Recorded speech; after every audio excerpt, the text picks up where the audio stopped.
ನಮಸ್ತೆ, welcome back to our YouTube channel Mamata kitchen and travel. ಹೇಗಿದ್ದೀರಾ ಎಲ್ಲರೂ? ನಾವಿವತ್ತು ಹೋಗ್ತಾ ಇದ್ದೀವಿ ಶ್ರೀ ಕ್ಷೇತ್ರ ಹೊನ್ನಾವರ ಮಂತ್ರಾಲಯ. ಇದಿರೋದು ತಾವರೆಕೆರೆ ಹತ್ರ ಮಾಗಡಿ ರೋಡು. ಇಲ್ಲಿನ ಮಹತ್ವ ಏನು ಅಂತ ಹೇಳಿದ್ರೆ ಕಾಯಿ ಕಟ್ಟುವಂಥದ್ದು, ಹಾಗೆಯೇ ಮಠದಲ್ಲಿ ಸಿಗುವಂಥ ದೀಪಗಳನ್ನು ಹಚ್ಚಬೇಕು. ಅದು ನಾವು ಹಚ್ಚೋಂಗಿಲ್ಲ, ಶ್ರೀಯುತ ನರಸಿಂಹಾಚಾರ್ಯ ಜೋಶಿ ಅವರು ಹೋಗಿ ಭೇಟಿ ಮಾಡಬೇಕು. ನಮಗೇನು ತೊಂದರೆ ಇದೆ ಎಲ್ಲದನ್ನು ಅವ್ರ ಹತ್ರ ಹೇಳ್ಕೊಂಡಾಗ ಅವರು ಎಷ್ಟು ದಿನ ಹಚ್ಚಬೇಕು, ಯಾವ ದೀಪ ಹಚ್ಚಬೇಕು, ನಾವು ಕಾಯನ್ನು ಎಷ್ಟು ದಿನದವರೆಗೂ ಹಚ್ಚಬೇಕು, ಇದನ್ನೆಲ್ಲ ನಮಗೆ ಗೈಡ್ ಮಾಡ್ತಾರೆ. ದೀಪ ಮತ್ತು ಕಾಯಿ ಎರಡನ್ನು ಪ್ರದಕ್ಷಿಣೆ ಹಾಕೋ ಉದ್ದೇಶ ಏನು ಅಂತ ಹೇಳಿದ್ರೆ, ನಮ್ಮ ಸಮಸ್ತ ದೋಷಗಳು ಅಂದರೆ ಪಿತೃದೋಷ ಆಗಿರ್ಬೋದು, ಸರ್ಪದೋಷ, ಭೂದೋಷ, ಸ್ತ್ರೀ ದೋಷ, ವಾಮಾಚಾರ ಅಂದರೆ ಮಾಟ ಮಂತ್ರ ಏನೇ ಆಗಿರಲಿ, ಏನೇ ಯಾರಾದರೂ ಮಾಡಿಸಿರಲಿ, ಅದನ್ನು ನಾವು ದೀಪ ಹಚ್ಚೋದ್ರಿಂದ ಅದರಿಂದ ದಹನ ಆಗುತ್ತೆ ಅನ್ನೋದು ಐತಿ. ಈ ಕಾಯಿ ಕಟ್ಟುವಂಥದ್ದು ಈ ಮಠದಲ್ಲಿ ಬಿಟ್ಟು ಬೇರೆ ಯಾವ ರಾಘವೇಂದ್ರ ಸ್ವಾಮಿ ಮಠದಲ್ಲೂ ಇಲ್ಲ. ಆಲ್ಮೋಸ್ಟ್ ಬಂದ್ವಿ ನಿಯರು. ಊರು ಸ್ವಲ್ಪ ಚಿಕ್ಕದೇ ಆದರೂ ತುಂಬ ಅಂದರೆ ತುಂಬ ನಂಬಿಕೆ ಇದೆ. ಪರ್ಸ್ನಲಿ ನಮಗೆ ತುಂಬ ಎಕ್ಸ್ಪೀರಿಯೆನ್ಸ್ ಆಗಿದೆ, ತುಂಬ ಪಾಸಿಟಿವ್ ಬಂದಿದೆ, ತುಂಬ ಒಳ್ಳೆಯದೇ ಆಗಿದೆ. ನಿಮಗೆ ಏನೇ ಪ್ರಾಬ್ಲಮ್ ಇದ್ರೂ ಒನ್ಸ್ ಹೋಗಿ ವಿಸಿಟ್ ಮಾಡಿ, ನಿಮ್ಮ ಎಕ್ಸ್ಪೀರಿಯೆನ್ಸ್ ನೀವೇ ಕಂಡ್ಕೋತೀರ. ರಾಯರು ಯಾವತ್ತೂ ನಮ್ಮದವ್ರನ್ನ ಕೈ ಬಿಡಲ್ಲ. ನಾವು ಮೊದಲಿಂದನೂ ರಾಯರು ತುಂಬ ಭಕ್ತರು, ಫಸ್ಟಿಂದ ತುಂಬ ನಡ್ಕೋತಾ ಇದ್ದೀನಿ. ಇಲ್ಲಿಗೆ ಹೋದ್ಮೇಲೆ ತುಂಬ ಒಳ್ಳೆಯದಾಗಿದೆ. ಬಂದ್ವಿ ನಿಯರು. ಹೊರಗಡೆ ಈ ಥರ ಇದೆ ನೋಡಿ, ಚಿಕ್ಕ ಚಿಕ್ಕ ಅಂಗಡಿಗಳಿದ್ದಾವೆ.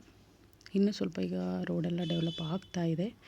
ನಾವು ಫಸ್ಟ್ ಹೋಗ್ತಾ ಇರೋ ಟೈಮಲ್ಲಿ ಫುಲ್ ಮಡ್ ರೋಡೇ ಇತ್ತು. ಈಗ ದೇವಸ್ಥಾನನೂ ಸ್ವಲ್ಪ ಎಲ್ಲ ಕನ್ಸ್ಟ್ರಕ್ಷನ್ ನಡೀತಾ ಇದೆ, ನೋಡ್ಬೋದು ನೀವು. ಬಂದ ತಕ್ಷಣ ಅಲ್ಲಿಂದನೇ ರಾಯರ ದರ್ಶನ ಮಾಡ್ಕೊಳ್ಳಿ. ಎಷ್ಟು ಚೆನ್ನಾಗಿ ಅಲಂಕಾರ ಮಾಡಿದ್ದಾರೆ. ಆಮೇಲೆ ನೀವೆಲ್ಲೂ ನೋಡಿದ್ರು ಕಾಯಿ ಕಾಣುತ್ತೆ, ಅಷ್ಟು ತುಂಬಿದೆ. ನೆಕ್ಸ್ಟು ದೀಪ ಇಟ್ಕೊಂಡು ಅವರು ಸುತ್ತುವಂಥದ್ದು. ಎಷ್ಟು ಪ್ರದಕ್ಷಿಣೆ ಹೇಳಿರ್ತಾರೋ, ಎಷ್ಟು ದೀಪ ಹಚ್ಚಕ್ಕೆ ಹೇಳಿರ್ತಾರೋ ಹಚ್ಕೊಂಡ್ಬಿಟ್ಟು ಅಷ್ಟು ಪ್ರದಕ್ಷಿಣೆ ಮಾಡಬೇಕು. ಮೊದಲೆಲ್ಲ ತುಂಬ ಇತ್ತು, 16 ಸುತ್ತು ಸುತ್ತೋದಕ್ಕೆ ಹೇಳ್ತಾಯಿದ್ರು. ಈಗ ತುಂಬ ಕ್ರೌಡ್ ಆಗ್ತಾಯಿದೆ, ಜನಗಳನ್ನ ಹ್ಯಾಂಡಲ್ ಮಾಡೋಕ್ಕಾಗ್ತಾಯಿಲ್ಲ ಅಂತ ಕಡಿಮೆ ಮಾಡಿದ್ದಾರೆ. 3 ಇಲ್ಲ 5 ಸುತ್ತು ಹೇಳ್ತಾರೆ. ಇನ್ನು ಕಾಯಿ 16 ವಾರ, 18 ವಾರ, 21 ವಾರ ಈ ರೀತಿ ಸಜೆಸ್ಟ್ ಮಾಡ್ತಾರೆ. ಫಸ್ಟು ನಾವು ಕಾಯಿಯನ್ನು ಏನು ಸಂಕಲ್ಪ ಮಾಡ್ಕೊಂಡು ಕೊಡಬೇಕು ಅಂತ ಈ ಥರ ಕೂರಿಸಿ ಸಂಕಲ್ಪ ಮಾಡಿಸ್ತಾರೆ. ಅಂದರೆ ನಮಗೆ ಪರ್ಸ್ನಲಿ ಪ್ರಾಬ್ಲಮ್ ಇದೆಯಾ ಅಥವಾ ವ್ಯವಹಾರದ ಏನಾದರೂ ತೊಂದರೆ ಇದೆಯಾ ಅದನ್ನು ಕೇಳಿ ಫಸ್ಟು ಇಲ್ಲಿ ಸಂಕಲ್ಪ ಮಾಡಿಸ್ತಾರೆ. ಆ ಕಾಯಿನ ಇಟ್ಕೊಂಡು ನಾವು ಸುತ್ತಬೇಕು. ಎಷ್ಟು ಪ್ರದಕ್ಷಿಣೆ ನಮಗೆ ಮಾಡೋದಕ್ಕೆ ಹೇಳ್ತಾರೆ ಅದ್ರ ಮೇಲೆ ನಾವು ಪ್ರದಕ್ಷಿಣೆ ಮಾಡಬೇಕು. ನಮ್ಮದು ಎಲ್ಲ ಕಾಯಿ ಕಟ್ಟಿ ಎಷ್ಟು ವಾರಕ್ಕೆ ಹೇಳಿರ್ತಾರೆ ಅದು ಮುಗಿದ ಮೇಲೆ ಈ ಥರ ಒಂದು ಹೋಮ ಮಾಡಿಸ್ತಾರೆ. ಅದು ನಮಗೆ ಪೂರ್ಣ ಫಲ ಸಿಗಬೇಕು ಅಂತ ಹೇಳಿದ್ರೆ ನಾವು ಹೋಮ ಮಾಡಿಸ್ಬೋದು. ಇದು ನೋಡಿ ಆಚಾರ್ಯಗಳು ಮಾಡ್ತಾ ಇದ್ದಾರೆ. ಹೋಮ ಮಾಡಿಸಿ ಮಹಾಮಂಗಳಾರತಿ ಮಾಡ್ತೀವಿ. ಮುಗಿಸಿದ್ಮೇಲೆ ಸಂಪೂರ್ಣವಾಗಿ ರಾಯರ ಆಶೀರ್ವಾದ ಸಿಗುತ್ತೆ ನಮಗೆ. ಶ್ರೀಯುತ ನರಸಿಂಹಾಚಾರ್ಯ ಜೋಶಿಯವರು ಈ ಮಠನ ಕಟ್ಟಿಸಿ ಆದಮೇಲೆ ಒಂದು ಹೋಮ ಇಟ್ಕೋತಾರೆ. ಆ ಮುಗ್ದು ಆದಮೇಲೆ ಯಜ್ಞಕುಂಡದಲ್ಲಿ ಪೂರ್ಣಾಹುತಿ ಮಾಡೋ ಟೈಮಲ್ಲಿ ಭಗವಂತ ಪ್ರತ್ಯಕ್ಷ ಆಗಿರೋ ಅಂಥದ್ದು ಫೋಟೋ ಅಲ್ಲೂ ಇದೆ.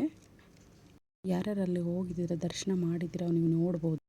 ಪೂರ್ಣಾಹುತಿ ಸಮಯದಲ್ಲಿ ಮೊದಲನೇದಾಗಿ ಮೂಷಿಕ ವಾಹನ ಸಹಿತ ವಿನಾಯಕ, ಎರಡನೇದಾಗಿ ಶ್ರೀ ರಾಯರ ಮನೆ ದೇವರಾದಂಥ ಶ್ರೀನಿವಾಸ ದೇವರು ಕುದುರೆ ರೂಪದಲ್ಲಿ, ರಾಯರು ಕಾಮಧೇನು ರೂಪದಲ್ಲಿ, ಹೇಗ್ರೀವ ಕಾಮಧೇನು ರೂಪದಲ್ಲಿ ಪ್ರತ್ಯಕ್ಷವಾಗಿರೋ ಅಂಥದ್ದು ಅಲ್ಲಿ ದೇವಸ್ಥಾನದ ಮುಂದೆನೇ ಫೋಟೋ ಇದೆ, ನೀವು ನೋಡ್ಬೋದು.